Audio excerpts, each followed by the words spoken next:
اعوذ باللہ من الشیطان الرجیم بسم اللہ الرحمن الرحیم۔ سورہ زاریات مکی۔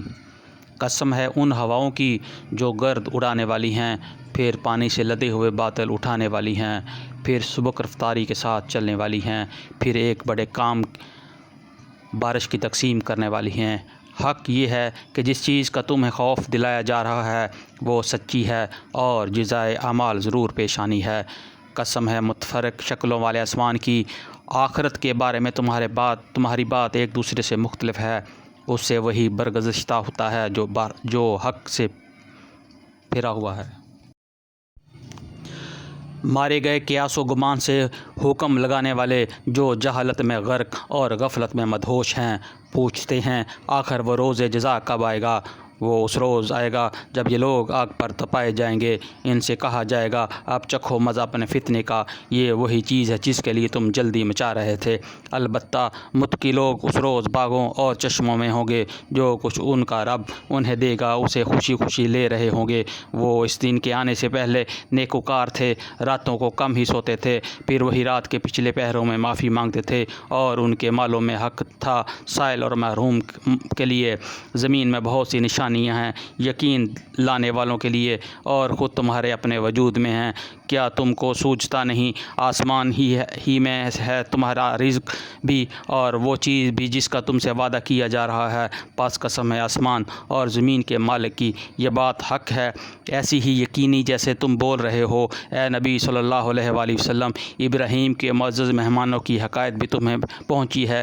جب وہ اس کے ہاں آئے تو کہا آپ کو سلام ہے، اس نے کہا آپ لوگوں کو بھی سلام ہے۔ کچھ نا آشنا سے لوگ ہیں، پھر وہ چپکے سے اپنے گھر والوں کے پاس گیا اور ایک بنا ہوا موٹا تازہ بچڑا لا کر مہمانوں کے آگے پیش کیا۔ اس نے کہا آپ حضرات کھاتے نہیں؟ پھر وہ اپنے دل میں ان سے ڈرا، انہوں نے کہا ڈریے نہیں، اور اسے ایک ذی علم لڑکے کی پیدائش کا مجدہ سنایا۔ یہ سن کر اس کی بیوی چیختی ہوئی آگے بڑھی اور اس نے اپنا منہ لپیٹ لیا اور کہنے لگی بوڑھی بانجھ۔ انہوں نے کہا یہی کچھ فرمایا ہے تیرے رب نے، وہ حکیم ہے اور سب کچھ جانتا ہے۔ ابراہیم علیہ السلام نے کہا اے فرستادگان الہی، کیا مہم آپ کو درپیش ہے؟ انہوں نے کہا ہم ایک مجرم قوم کی طرف بھیجے گئے ہیں تاکہ اس پر پکی ہوئی مٹی کے پتھر برسا دیں جو آپ کے رب کے ہاں حد سے گزر جانے والوں کے لیے نشان زدہ ہیں۔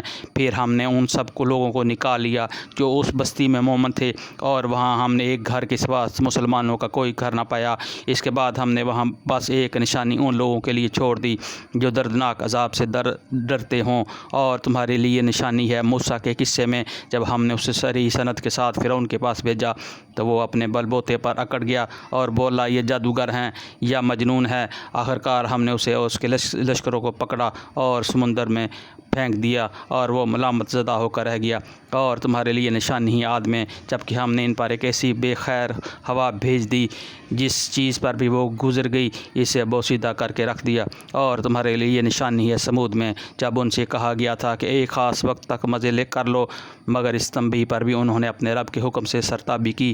آخرکار ان کے دیکھتے دیکھتے ایک اچانک ٹوٹ پڑنے والے عذاب نے ان کو آ لیا، پھر نہ ان میں اٹھنے کی سکت تھی اور نہ وہ اپنا بچاؤ کر سکتے تھے۔ اور ان سب سے پہلے ہم نے نوح کی قوم کو ہلاک کیا کیونکہ وہ فاسق لوگ تھے۔ آسمان کو ہم نے اپنے زور سے بنایا اور ہم اس کی قدرت رکھتے ہیں، زمین کو ہم نے بچھایا ہے اور ہم بڑے اچھے ہموار کرنے والے ہیں، اور ہر چیز کے ہم نے جوڑے بنائے، شاید کہ تم اسے سبق لو۔ پس ڈرو اللہ کی طرف سے، میں تمہارے لیے اس کی طرف سے صاف صاف خبردار کرنے والا ہوں، اور نہ بناؤ اللہ کے ساتھ کوئی دوسرا معبود، میں تمہارے لیے اس کی طرف سے صاف صاف خبردار کرنے والا ہوں۔ یوں ہی ہوتا رہا ہے، ان سے پہلے کی قوموں کے پاس بھی کوئی رسول ایسا نہیں آیا جسے انہوں نے یہ نہ کہا ہو کہ یہ ساحر ہے یا مجنون۔ کیا ان سب کے آپس میں اس پر کوئی سمجھوتا کر لیا ہے؟ نہیں، بلکہ یہ سب سرکش لوگ ہیں۔ پس نبی صلی اللہ علیہ وآلہ وسلم ان سے رخ پھیر لو، تم پر کچھ ملامت نہیں، البتہ نصیحت کرتے رہو، کیونکہ نصیحت ایمان لانے والوں کے لیے نافع ہے۔